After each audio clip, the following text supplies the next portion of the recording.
Hi,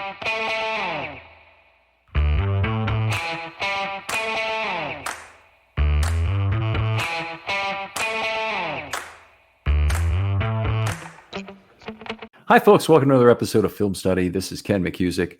We're here to continue our expectations series for this offseason. Been having a lot of fun with this.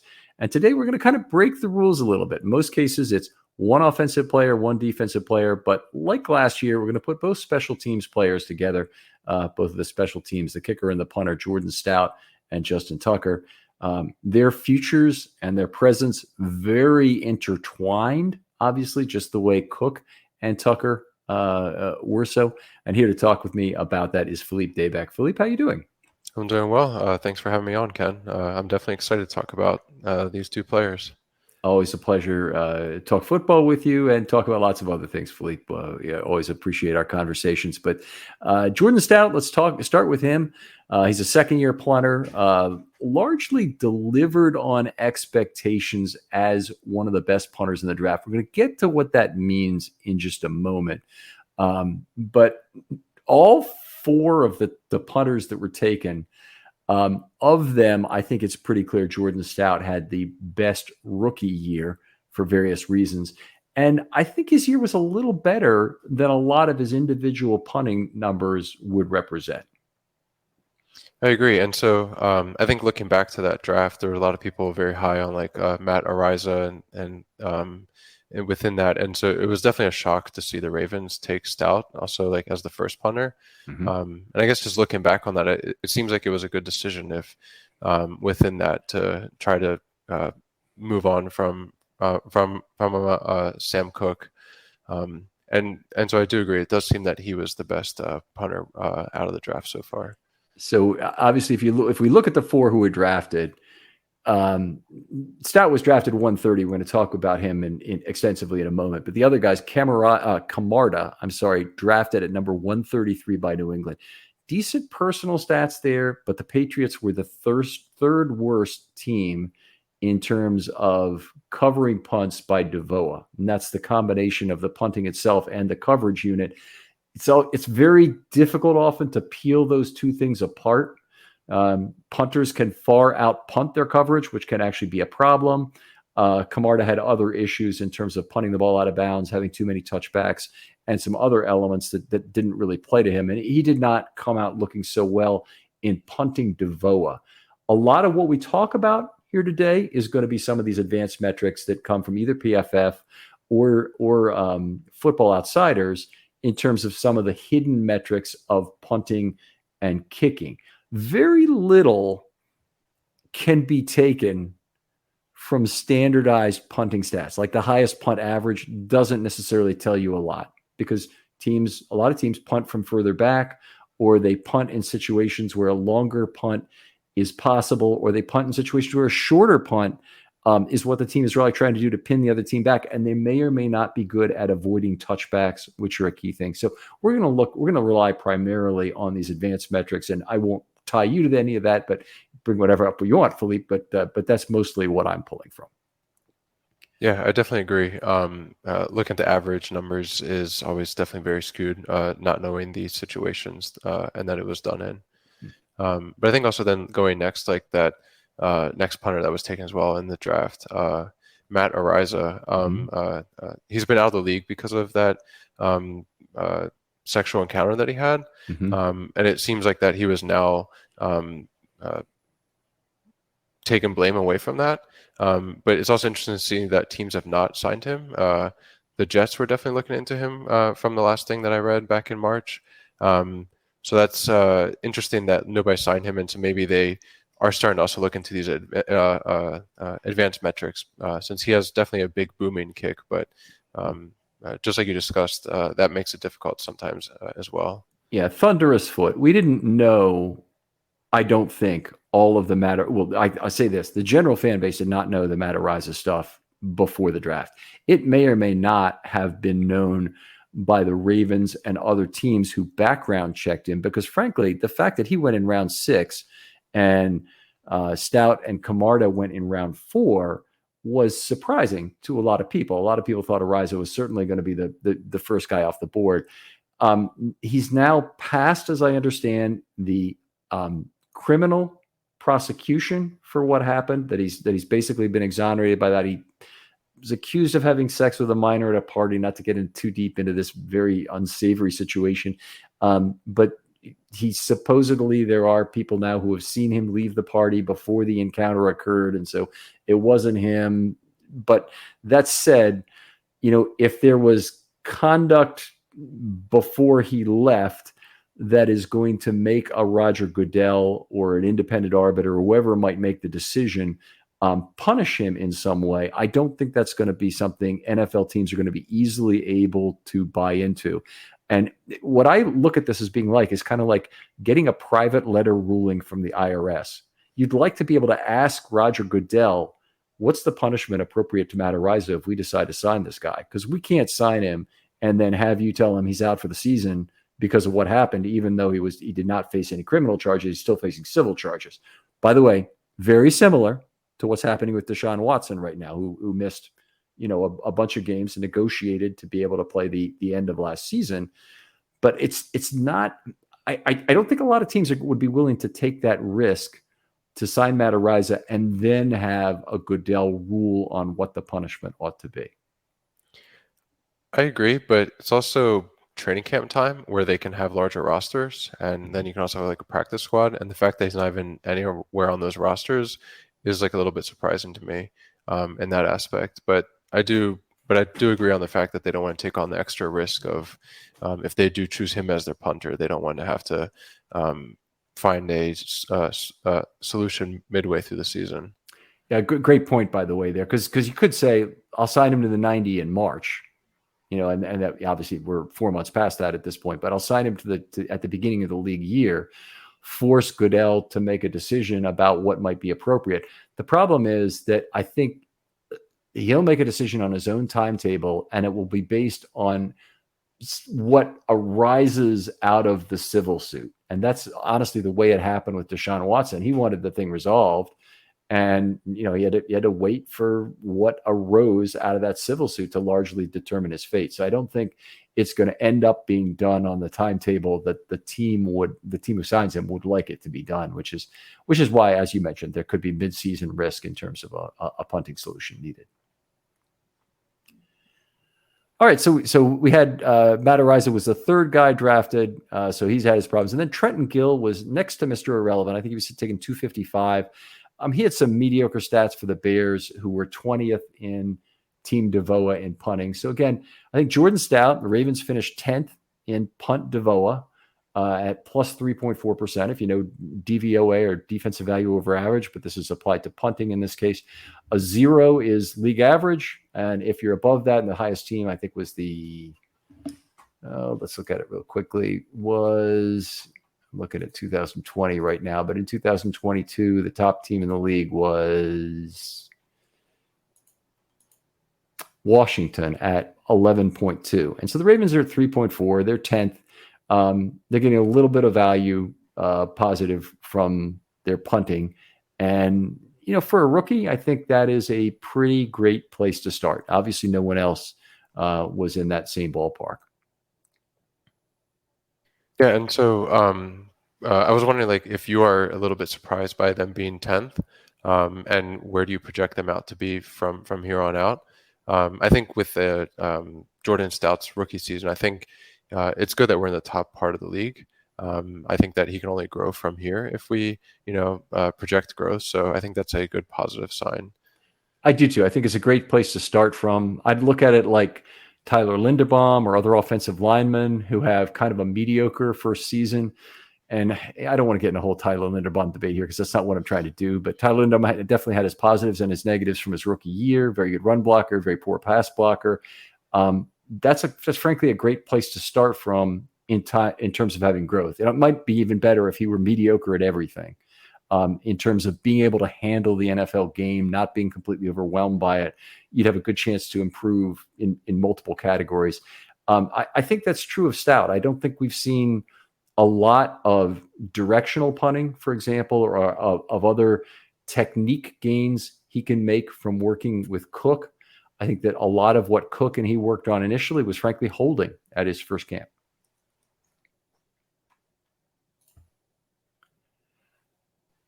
So we also saw him take a few kickoffs during the preseason. He was taking some straight ahead kicks, and there were various reasons given that they may be just trying to save Tucker's leg a little bit. Although, you see Tucker out there kicking at practice, he makes a lot of kicks in a typical day. It would kind of surprise me if in-game kickoffs really needed to be reduced, or even in preseason game kickoffs needed to be reduced. But Jordan Stout had an interesting approach to it. He was just using a straight ahead style, and it looked like they were attempting to pooch down inside the 10-yard line, kickoff after kickoff, to see if they could gain some variance, a positive variance, from just the automatic 25-yard line start that Justin Tucker can give you every time if he wants to. Yeah, I think that there's probably two reasons for them trying this. First, from like a risk perspective, that if something were to happen to Tucker, they want to make sure that he at least has some experience within that, so that you're not just throwing him into there. And then I also think from a second perspective, since the punting involves like a lot of different techniques, so he may be able to do a more specific kickoff technique compared to Tucker. Maybe some kind of screwball or something that just like Sam Cook had developed. So maybe there's something there that they've seen or that they want to try out with him, and something in that Tucker is not able to do as well, which is definitely hard to find, but maybe that's just the one area that Stout can help out with. Yeah, it'll be impressive, and it's a different kicking style, so it's possible, it's conceivable that there would be something else. One of the things about a straight up kicking style is you can let the wind affect the football probably more. I don't know if Tucker's Tucker can almost do anything with a football, so I wouldn't limit him in some way. But my guess is that a straight ahead kicking style might give you a better opportunity to let the wind impact the ball more, which gives the receiver, frankly, a lot of trouble. And fair catches only last until the ball hits the ground, and then it's a free football on the kickoff. So a ball that's held up in the wind, and we saw one in the Jacksonville game that they won in 2000. In 2000, the game at Jacksonville, they won 15-10.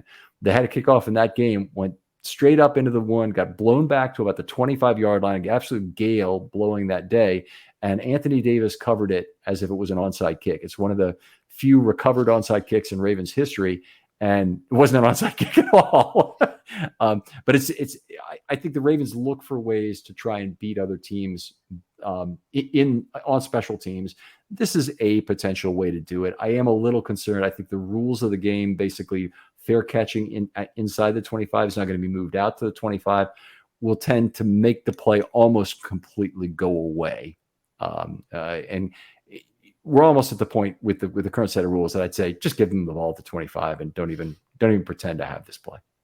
Yeah, but I mean, if there is that slight variance that you can make to make it harder to fair catch, the Ravens will definitely try to take every advantage in that they can get. And maybe there's something else that we can do on the onside kick as well. So maybe there's something there that could be done better. So, we've definitely seen onside kicks are difficult to convert. So maybe there's something there that he as well has some technique. My only fear with Tucker doing some of these things is that I don't want to mess up his routine that he has for the field goals. So that's something that, if he doesn't do anything else, that's fine as long as the field goals are there. So if we have somebody else do that instead, I think that's great. The making onside kicks, even though Tucker hasn't had a lot of success with it, is something I think would be absolutely sacrosanct. All the different tricks he's had, kicking the ball with the off foot, kicking the ball with his dominant foot, but around the back of his leg to get the guy. It's funny. I mean, it's to take that away from him would be like taking away hiring authority from a manager. As you have all the rest of your job, you just can't hire the people you want to hire. You might as well, he'd be up in arms over that. I don't think he would put up with that. I think it might actually impact your ability to re-sign him if you said you can't have that part. But it would be interesting. And I think if you're talking about the longer pooch kicks and giving him that, I don't think Tucker would feel like he would be as imposed upon on that. He probably actually is at an age where he'd rather not be on the field for potential return plays. Yeah, that's definitely another important part about that, to try to save him on there. Let's keep talking about Stout a little bit. one of the things that really didn't come out as well, he'd had an enormous percentage of in 10 punts between the 30 that occurred. I believe the number's like 53% from the draft. His in 20 punts, obviously that's a wider standard we're talking about. We're just not as good at the NFL level. He had only 57 punts for the year. 27 were in 20. His low number of punts makes his percentage of in 20 rates still quite high, but it's only about 7th, 8th in the league. It's not top 3 or anything. Still, that's a lot better than where if you just look at the number in 20, you're going to get he's way down the list. And the large reason for that is the Ravens don't punt very often. They're good offense in terms of grinding out first downs. Because they run the ball, they have fewer total possessions. And John Harbaugh is very aggressive on 4th down in terms of going for it. So that yields to more 1 or 0 results that don't involve punting. Yeah. So would we think that some of his numbers here are more of a sample size issue, or do we think it's still like a adjust into the NFL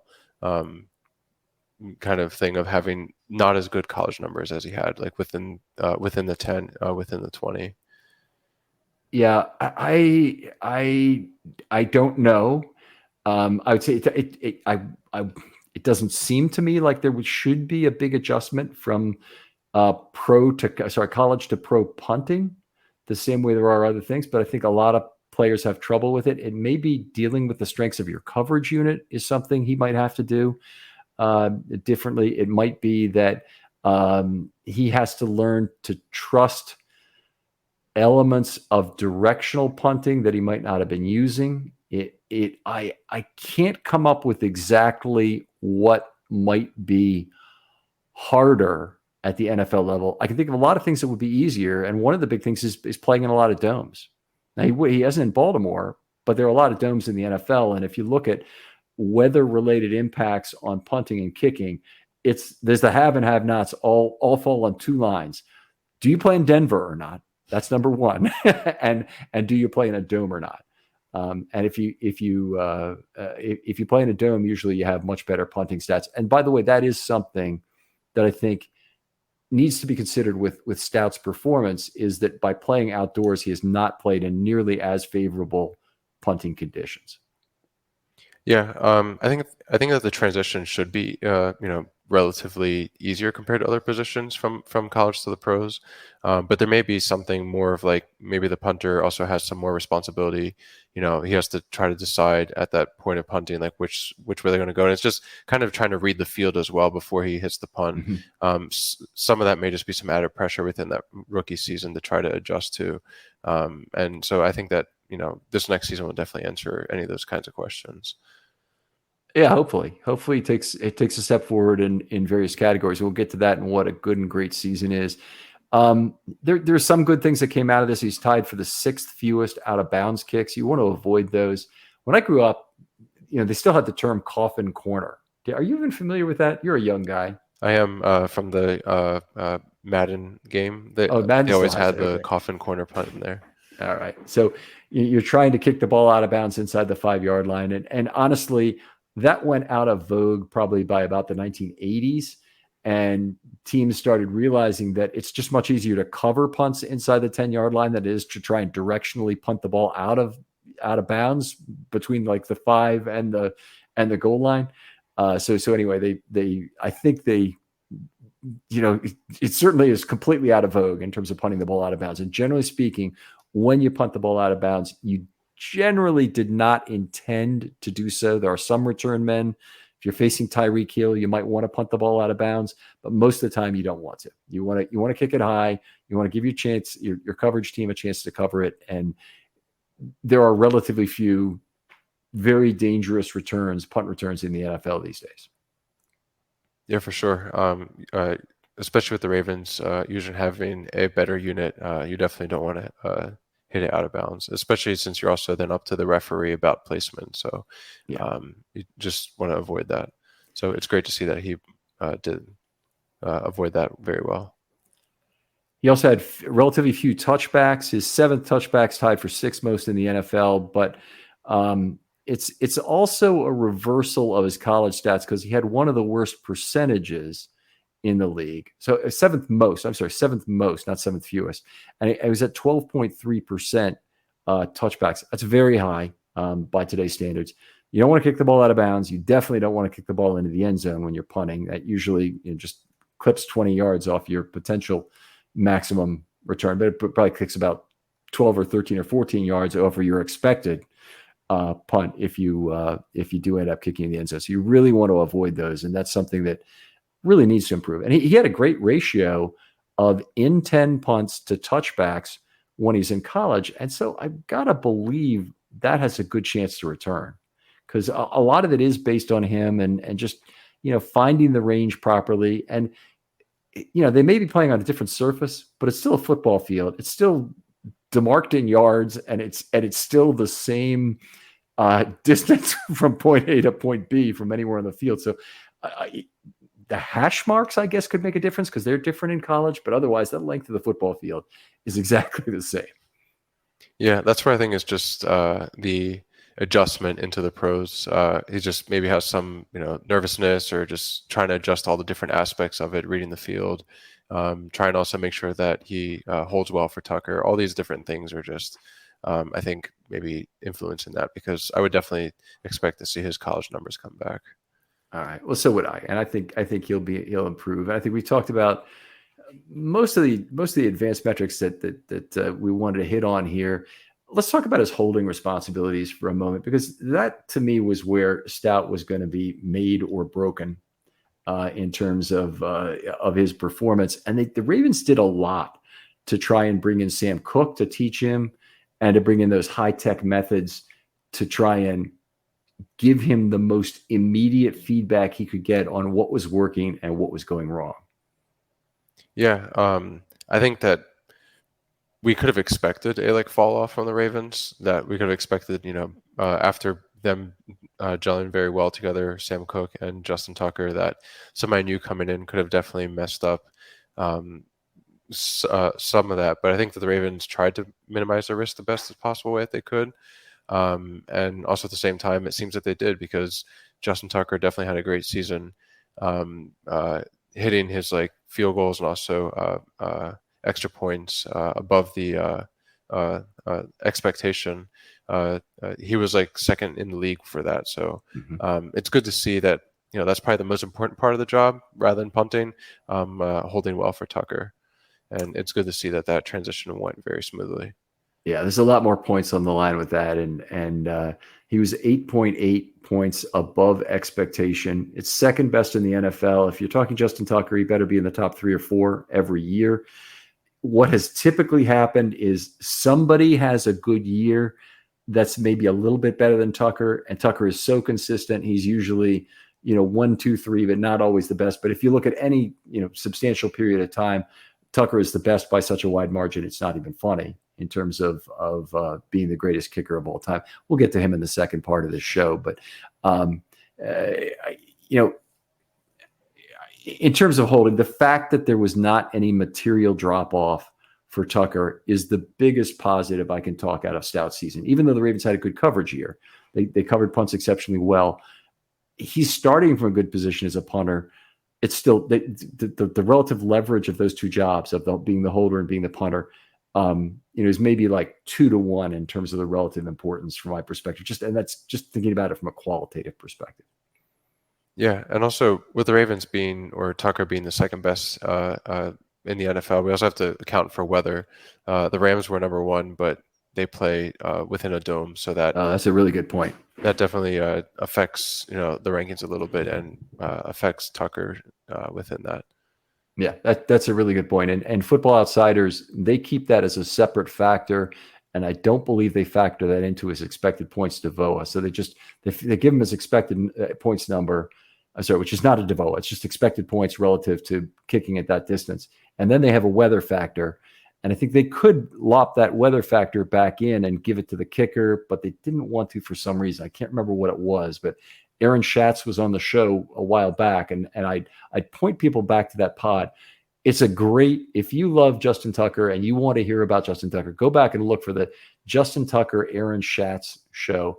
And he was just terrific at explaining his own methodology for doing that, and then comparing him to the other kickers that are in the Football Outsiders era, which now stretches back into the 1980s, that he's the, by far the best kicker in NFL history. All right, so let's look ahead. What do we want out of Jordan Stout in terms of 2023? So why don't you start? We'll name a couple of things, and we'll try and what are some goals for him going forward? Yeah, I think that we want the holding to definitely, just like we've just mentioned, since it's so important to continue on just the same way it is, develop that relationship with Tucker to make sure that he trusts him fully, and just make sure that that's consistent without any kind of issues, and make sure that Tucker stays in the top of the league.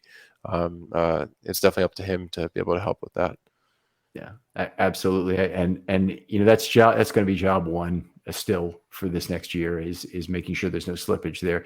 And if there were, I mean, I wonder what the Ravens have to do. They might even have to think about developing another holder on the team.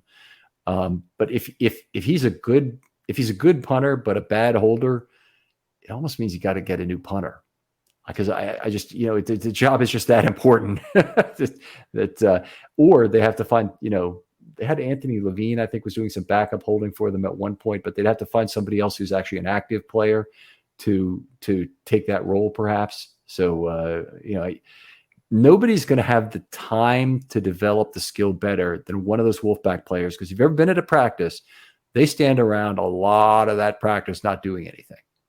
So those guys are in the perfect position to develop their holding technique to a higher level. And hopefully that's something that that Stout won't slip on. Yeah, I just don't see the Ravens having somebody else hold punts. And then I would definitely see them picking a different punter instead. Mm-hmm. They just don't want to lose a roster spot just on a holder, even though if it's very important. And then you're also taking that player away from learning the defense, learning the offense, yep, whatever other position that is. So it just doesn't make sense from a team philosophy perspective for them to do that. So Stout needs to just make sure he does that holding well, because he won't stay just for punting at that point. Yeah, I agree completely. So I don't even know of another team or a team in recent years who's had somebody else do the job. It's oftentimes there have been backup quarterbacks, and there's probably still a few around the NFL who are the holder. But it used to be more common that your backup quarterback, sometimes even your starting quarterback, I believe, if you go far enough back, would be the holder. But I don't think that's happening currently anywhere. At least I'm not aware of it. Yeah, that definitely used to happen, and so famously, Tony Romo in that playoff game. Good point. There, that showed that, and so I think he was the starter at that moment, right? So, it's definitely fallen out of favor, for good reason. Yeah. All right, outstanding. So, I'll tell you something. I want to see an improved ability to deliver unreturned punts, and when I say that, I don't mean touchbacks or out of bounds. I want less of those in each case. But specifically, the in-20 coverable punts, I want to see an increase in those. He doesn't have to get all the way back to his college level to be a good NFL player, but the Ravens' coverage units are good. And I think that if he just gives them a better chance to cover those punts, that's going to be good. So that would be my second thing that I really want out of him, in addition to maintaining his holding ability. Yeah, and I think along with that, just kind of aligning with the coverage more, so kind of being in sync with the coverage, which then allow you to get more of those inside the 10, inside the 20 punts, since then the returner is going to have to fair catch it. So if he's able to time it better with the coverage unit, that will help his numbers as well as then help the team out as well. So I'd like to see more of that, being able to make sure that they're together in sync. So for that, better hang time would be some of the value of not out kicking your coverage. So longer isn't always better. Sometimes you want higher and shorter. In punting, it's an interesting mix, and you're kind of alluding to that in the point you just made. Let's I guess go ahead and talk about what a good season and a great season would be for Stout. So why don't you start with your definition of a good season? And mine is pretty qualitative, so it's all over the place. But what would you like to see? Yeah, so definitely want to see the holding maintained to be at a very good level. And then also just punting, I just want to see him to take that next step in some capacity. So I think a good season will be improving in like a couple areas within punting, whether that be developing some of those tricks that Sam Cook had, better numbers of within the 20, better hang time. If he is able to pick 2 out of those, like 3 or 4, that would be like a good season for me. Yeah, I think that's right on the money with what I would say. So, no slip in terms of production of field goals and extra points relative to expectation. Those points. He's at about 8.8 now. If Tucker retained that the rest of his career, I think he'll be fine. I think Stout will be fine. It would even be great if he could get better, but we'll get into that. And then I think exactly what you mentioned. He won't pick up all of Sam Cook's trickery right away. That's going to come with being a veteran. Sam Cook, one of the things he had, even as his leg kind of wasn't the same kind of booming apparatus that it was early in his career, was able to do a lot of directional punting. So he would be able to kick a line drive occasionally. He'd be able to kick a punt with backspin that he knew. He'd be able to accurately place that. He'd be able to pin a guy against the sidelines without putting the ball out of bounds to put the return man at a tremendous disadvantage. Those kind of directional tricks, some of the trajectory kicks that Cook could put in, he'll have to wait for time to come on. But I'm like you. I think that, if he could pick up 1 or 2 of those, maybe the Ravens continue to bring back Cook on the same kind of training camp deal they had to help him try and learn some of those things, would be very good. And maybe Stout is the kind of guy who's already gone to a punting guru this offseason and try to learn some of that. I tell you what, I would be thrilled if that were the case. I think it would make such a difference if he had gone to do that. Yeah, I'd be thrilled with him if he did that, and also just basically all the players, like rookie year, the first couple of years is your time to maximize your potential in the league, and definitely hitting some of those gurus is wonderful for us as fans to see them grow. Yeah, money well spent for the player too. They'll get a tremendous return typically on that. Players always have a chance to get hurt, and you can't really worry about that because it's like, if the economy all goes to crap at one time, all the people in finance are going to lose their bonuses. It doesn't matter. You just got to put yourself in the best position to collect big when things are good. And this is a case where Lamar Jackson is the North Star of the Baltimore Ravens in terms of taking advantage of the offseason to get guru'd up. And we saw that happen between 18 and 19. It was one of the biggest transformations you'll ever see. And it made him an MVP right away. It helped make him MVP. Some of it's just Lamar's own moxie and whatnot, but a lot of it was him going to a guy he really trusted and learning new things about being a quarterback. And I think that's available to a player like Stout as well. I don't want to minimize what the punter's job is, but I have to believe that that's not as intensive a program to learn some additional tricks and then try them out on your own as it is to be a quarterback and learn the additional tricks for that position, which is somewhat more complex at a minimum. Yeah, especially since he has a good base to build on, right? Like this season, the Ravens are top, 10 within the DVOA. So he has a good base to be able to like take himself to like the extra next level. So it's just like extra reason to go to a guru and learn all that. So what would make a great season from your perspective for Stout? Yeah, so for me, I think a great season would be, again, the holding, staying the way it is, even, maybe even a little bit better of Tucker's numbers to rise up into that number 1. And just improving on like 3 of those different aspects, like having just a big upswing in his punting numbers and percentages, I think would definitely make a great season. So to me, it's a basically different slope of the growth for good, kind of like a slower growth, but great. I think has to excel in multiple facets. Good point. So you're basically saying that we shouldn't look at this last year and the fact that Tucker was still plus 8.8 and attribute any of that to overachievement of Stout as a rookie. Like we're saying that's our new baseline for expectation. we do expect him to at least produce that. Whereas there would be some people who would probably say, would challenge it and say that, you got plus 8.8 out of Stout. You already lucked out in terms of going from Cook to Stout and not having much slippage at all in terms of Tucker's season. It's not reasonable for you to expect that again, because Stout is a human being and Cook was a Hall of Fame holder. And you've got a difference in these two in terms of baseline ability. Do you think there'd be any validity to that argument? Yeah, I guess I was starting to wonder, what is the probability of a decline for him? Mm-hmm. And I guess I'm just trying to go based off his college numbers that I expect the growth, since we're not seeing what we saw in college. So I would say that probability would be pretty low. I'd attribute like a 30 to 40% probability of a decline in his numbers. And I'm just attributing this to being a baseline. Okay, so you're saying, but that's growth as a punter or growth as a holder? Both, Okay. I guess. But I do see the point of separating those out. The punter, there's a much higher chance of growth since Yes. the holder has already set a pretty high baseline.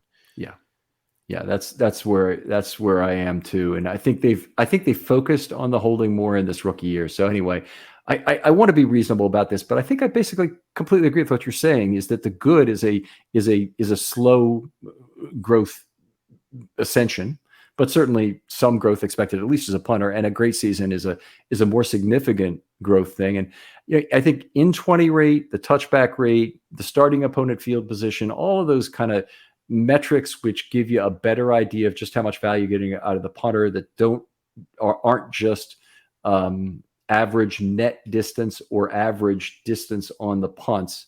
Average net distance is probably better, but it still is field position relative. So, if you're the Ravens, you probably got to do better than other teams in that. But I would want their punting DVOA, if it's 10th right now, based on who Stout was in college, a great season. I want to see him in the top 5. Yeah, and so I guess since we've talked about how the holding is so important, so if his holding would go down some, and then if he would excel at the other punting metrics, would you consider that a good season, or would you consider that a downturn season? No, I don't think he can afford to give up much as a holder. I mean, look, if Tucker, let's throw out a theoretical, because I think it's the only way you kind of get to frame this up. If Tucker were to suddenly go to 6 points above, or let's say 5 points above expectation this next year, and it's not 100% clear exactly where that's coming from, I think it's going to be very difficult to root out whether that's a decline in Tucker or a downturn in the performance of the holder. And it may be that we can look at some individual kicks and see that, but it probably is the case that we're not going to understand the subcomponents of that synergy to really understand who it was that screwed up his job, whether it was Tucker or whether it was Stout as a holder, or maybe Longstaffer is all of a sudden not doing it. Could even be the wing allows a kick to get blocked. But there's all kinds of possibilities that of people who can break down on the kicking team. But I don't think we're going to be able to easily parse out those subcomponents. And one of the problems is it's too few total misses. So you make a whole bunch of kick and you take credit for all those. Everything went right. And maybe, what you really need to be looking at is, in the cases where the snap was not really perfect, how well did he do on those holds? Or when the snap was perfect, did he have a near perfect rate, at least, of getting the ball set such that Tucker could deliver an on-target kick? Or were there some other problems that were, just not consistent about exactly how he was placing the ball in those situations? I don't know what the Ravens have in terms of technology or in terms of the ability to analyze that after the fact. I don't know if they have, great cameras for doing it. I just don't know how able, but I do know this. I think it's going to be very unlikely for us as fans or analysts to really be able to separate those subcomponents. That's true. So, but if there's a decline, I guess we would probably still attribute some of that to Stout in some capacity. Or at least that would make his season not be a good season, because we would have some doubt within that. Yeah. But yeah, I do agree with you that it would be hard to discern that without some advanced metrics for that. Yeah. It probably is an untapped area of football metrics that somebody could really figure out a way to look at it differently. I know they have some outstanding methods to measure how the ball is traveling now on the field. So they have the players are obviously pads or shoulder pads have the sensors in them, but they also have them on the football, and that allows them to within 1/100th of a yard gridify where that ball is at any time. Now, 1/100th of a yard is 1/3 of an inch. In football kicking terms, that might not be tight enough to really understand what's going on exactly. You can understand in terms of trajectory, maybe what had to happen. You say, I guess you'd have to model it going backwards to figure out, how that worked. But it seems like it wouldn't. It's extremely effective at judging where a runner is with the football or how a guard is pulling out in front of a play. If you want to adjudicate those things by measuring the shoulder pad XY coordinate on the field that they give away for Big Data Bowl, for example. But I think it's a much more dangerous prospect to try and model the flight of a football based on a hold spot, when the hold spot accurate to 1/3 of an inch, sorry, 1/3 of an inch, yes, 1/3 of an inch might not be close enough to really make that determination proper. Yeah, I think for the holding, you're right that's not a small enough margin of error for that, but to be able to discern if it's a good hold or not. There may be some analysis somebody could do on like the spin of the ball as it's going to the holder, and to try to see the position of the laces and stuff like that to see how much of a change you had to make. So that's a great some point. of that's like cool analysis, and that definitely is available to do.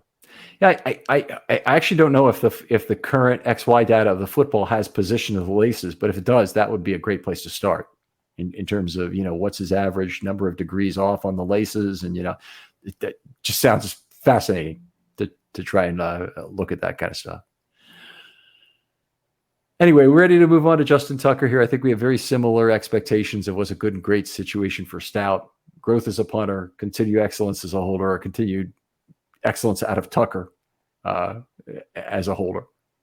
Yeah, completely agree, and I think it's a natural transition into Tucker. So now we're entering his 12th season. He remains the best kicker in NFL history. Incredibly, he's going to be 34 in November. It seems like just yesterday he was coming up. He still looks very young, which is one of the things. Kickers get old, and they look old, in this league. And they don't all end up looking like George Blanda or Morton Anderson, but a lot of them do. And Tucker's 34, and he still looks completely in shape and, ready to do advertising on TV, obviously. but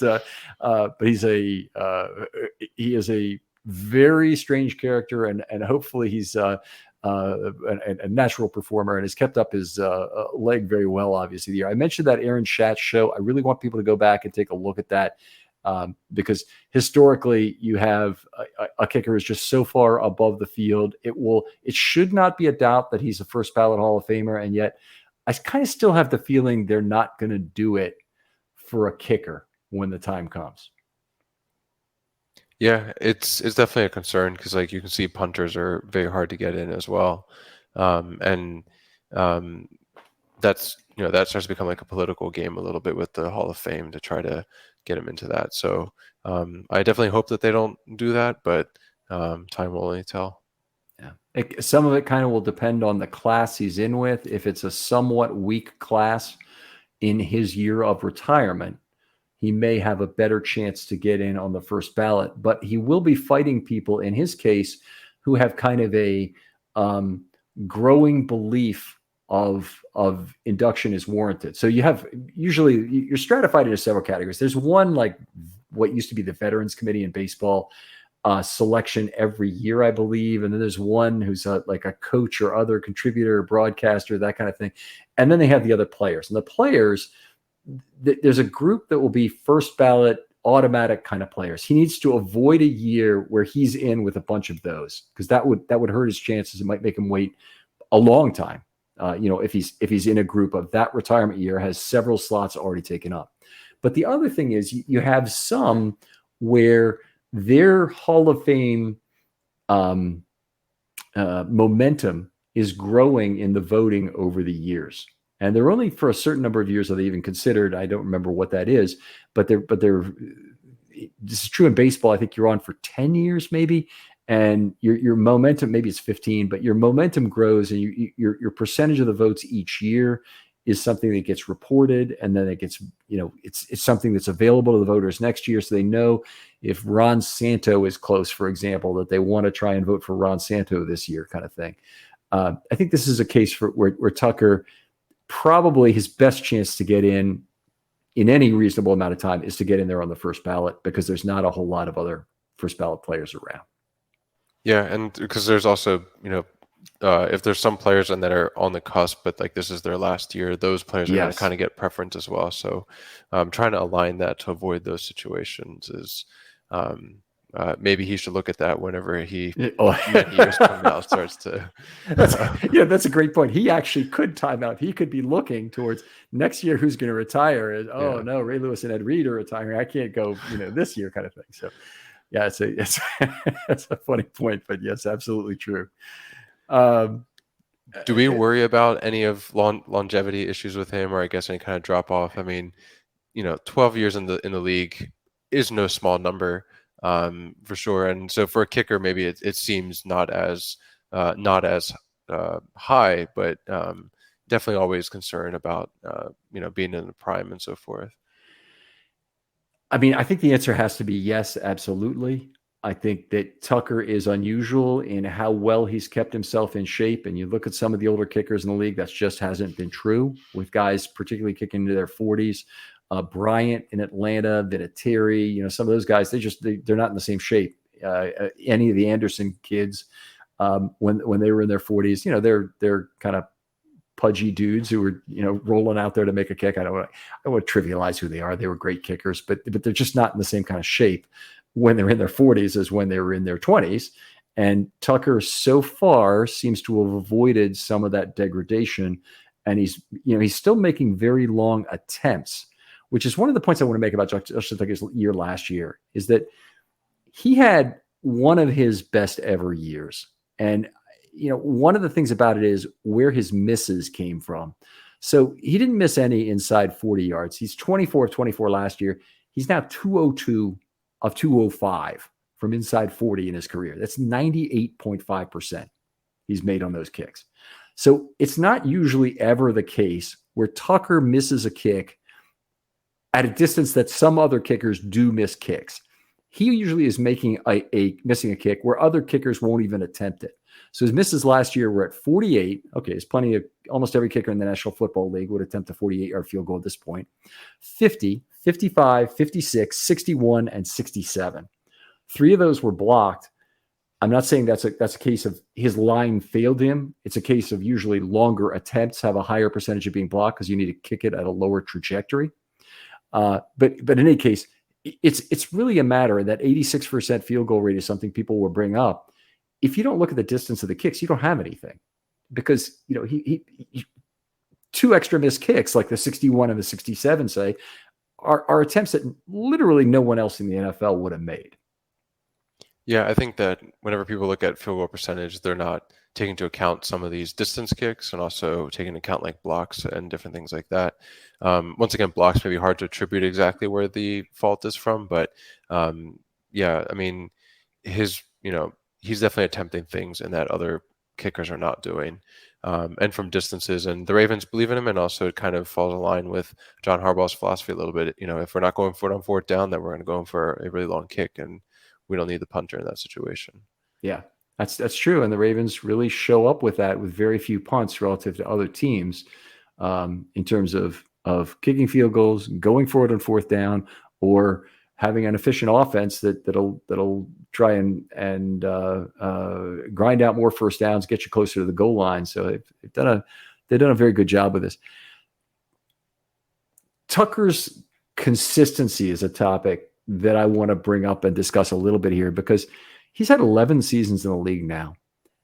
He scored between 128 and 142 points in each of those 11 seasons, which is just so incredible. I can't even say. It's one of the most amazing consistency sets that I have ever seen from any player in football or any other sport for that matter. Yeah, and I think just for context, right? If I quickly looked up here, the Ravens scored 350 points last season. So he's almost 50% of the points. I mean, more like 40. 35, 40%. Yeah. But that's a tremendous amount. And, he's only getting 1/7 on the touchdown. So it just shows how much he's doing in the field goal, on basically the field goal side of things. It's certainly a he's been a high percentage of the points. I'd have to go back and look at like how high a percentage Matt Stover was in 2000, but I don't think he was quite as high. And he had a great year that year, I think with 35 field goals or something. But I think he was a lower percentage of the Ravens' total points, even when you consider some of the other great performances in Ravens history, which had some offenses that were a little bit maligned in terms of their ability to score touchdowns. It hasn't always been that a kicker has had the highest percentage of scoring. There's a line I really love from Bill James that he applied to Fred McGriff, who was one of my favorite ball players, even though he played in a lot of his career with the hated Blue Jays. He said about Fred McGriff's seasons, because he had a lot of home runs in the low 30s seasons, hit 280 to 300 kind of thing. And he said that trying to tell his best seasons apart was like trying to discern which were the best episodes of Gilligan's Island. I just absolutely love that analogy, because every episode of Gilligan's Island, if you grew up with that on Channel 45 and are a long-term Baltimorean, or maybe even watched it when it was on way back in the 60s, every episode was exactly the same. All right. Enough of that. Let's see. What else did I want to talk about? Rule change effectiveness, I think we covered on with Stout. So let's talk about if Justin Tucker is turning 34, what do you ask him to work on if you're Randy Brown or you're John Harbaugh or whoever you are? You have an end of season meeting coming up with Justin Tucker. Justin, let's talk about what you need to work on for next year. I definitely give props to a coach, and that has a long list for him, because that'd be quite impressive.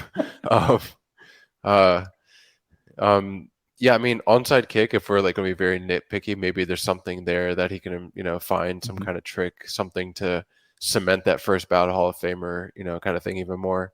But yeah, I think the biggest thing is just that longevity, right? We want to make sure that he continues being able to do what he's doing and try to figure out how can he continue hitting these long field goals forever, essentially, right? And not have any drop off within that. So otherwise, just continue doing what you're doing, because this is tremendous. One of the things in the business world that happens in terms of performance reviews is they start an extremely structured basis at the lowest levels, and they literally want the person and the manager to fill out boxes that will be, give this person a 1, 2, 3, 4, 5 in this category, and then give you reasoning below it. But we really care about the number 1, 2, 3, 4, 5, and we want these exact categories measured out, and we want a total rating for the person with a total rating. Anyway, it's so structured. It is built so it can relativize merit increases effectively. But the higher you get up in the organization, two things happen. One is that you kind of write your own goals and performance reviews for yourself instead of having your manager do it for you. Manager will look at it. He may add some things, but you write your own performance review from that perspective. The other thing is you have always the risk of getting fired the higher you get every year. Even though you might be doing an okay job, somebody doesn't like you, you could be fired. You're no longer valuable to the organization to the degree you're paying you. You could be fired. You could be out for various reasons. So it's just the natural thing. So with Justin Tucker, if you're John Harbaugh, I think you follow that general procedure. He's a man who has done it all in the NFL as a kicker, clearly. You ask him, Justin, what are you going to work on this offseason? Because I don't think there's anything else you can say in terms of, hey, Justin, you might say, hey, Justin, there's this potential rule change coming in next year. How do you think we should approach that? But I think it ought to be Socratic. I don't think you should tell Justin Tucker what he needs to do this offseason. Yeah, he's definitely figured out his magic, right? And just let him continue that, which I think the Ravens do value that within like kicking, that they value a like routine, a structure, and so forth to have that. So you kind of don't want to mess with that even more. Just let him let him do what he's doing and figure out if there's anything he wants to work on. Maybe there's some benefit that he wants within the locker room, some food or something like that. Maybe that's what he needs to work on. But otherwise, this just gets tough to try to find something.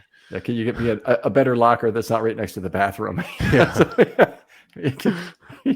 But again, that's something that he's asking from the organization. That's not for him to work on. But yeah, yeah, exactly. All right, so what's a good season for Justin Tucker? Yeah, I mean, good seasons. I mean, I guess this is where we kind of differentiate. I think a great season for me is him continuing being who he's been this whole time. A good for me would be kind of like stepping down. Even like a tiny step would be a more of a good season. Considering all of his consistency, for me, a great season means that he has to continue on the way he's been. So maybe we put it in terms of DeVoe. I'd say a good season is he stays in the top 5 in terms of expected points. I should say not DeVoe relative to expectation. He doesn't have to be number 1 because there's always a lot of variance in performance, and there's usually some rookie with a big foot who has a big year, and you're competing against a lot of very talented people. It does not have to be number 1 every year, but he needs to stay in that top 5. As we talked about with Stout, I guess we wouldn't really know right away what was wrong necessarily if he started missing some kicks. And when I talk about missing, I'm not talking about missing 60+ yard field goals. I'm talking about if he starts missing the 45-yard field goals with some regularity, or he starts missing from under 40 at all. We got to kind of look at those and say what the hell happened. But I'd like to see him return. If it's a great season, I'd like to see him return to 12+ expected points, and to be probably the best or second best at the worst kicker in the league, maintain his all-pro status, which I think he's had now for 7 years. He's been all-pro 1 or all-pro 2, and I'd like him to stay at that level. I think there probably kind of should be a career component to that, and I think there is in the way the voters look at it, and also a who really kicked well this season. So let's say that's 50% calculated on a career basis and 50% calculated how he did this year. He's going to have a pretty good chance, based on his career statistics and being the best of all time, to be in that AP1, AP2 discussion in any given year. Yeah, and definitely the AP will help him with the first ballot Hall of Fame. Just rack all those up will definitely help when that comes at time, because people tend to look at those numbers at the end. Pro Bowls as well. I didn't realize right away what you were saying, because I thought you were saying the AP was doing the voting, but you're absolutely right. They look at all pro totals, and if Tucker has a dozen of those by the time he retires, and he has 7 first or second years in a row, and I think he might have 8 career, but I'd have to look at that. Don't have it right in front of me, but I think it might be 8 career in an 11-year career. But if he ends up with a dozen first or second team All-Pro nominations, it's going to be really difficult not to make that guy a first ballot Hall of Famer. Yeah, I think the resume starts speaking for itself, and definitely need to, make sure that maybe then he's still. Maybe he won't have to look out for the other players within the ballot. It can just go in easily. All right, outstanding. Always fun to talk with you, Philippe, about anything really, but certainly about football here, and talking about these two members of the Wolfpack. Tell folks where they can talk football with you if they want online. Yeah, on Twitter, Philippe J. Daybeck, Filip. Definitely always open to talking football, and also anything else analytics based. All right, outstanding. Philippe has a wonderful background in visualization. That I got a firsthand chance to work with him, and then to look at his finished product in terms of a football presentation he did a few years ago. Just outstanding stuff. So if you have questions about how to present something, I'm not going to guarantee that Philippe is going to spend his time on that, but he might really be able to give you some great ideas in terms of a package to use or what. Is that fair, or is that too much to? No, that's fair. Okay. I definitely love visualization, machine learning, artificial intelligence, all that stuff. So definitely wrapping all that together into a cool project is always fun too. All right. Outstanding, Philippe. Other folks out there, if you'd like to be on a film study short, there's still time in July. Hit me up with a DM on Twitter. Give me your idea. We'll talk about it. We'll see if there's a show worth doing there. And I'd love to have you on. I'll promise to get back to you very quickly. DMs are always open on Twitter. I'll get back to you, as I said, very quickly. Philippe, thanks again for coming on. Thank you so much. And we'll talk to you next time on Film Study.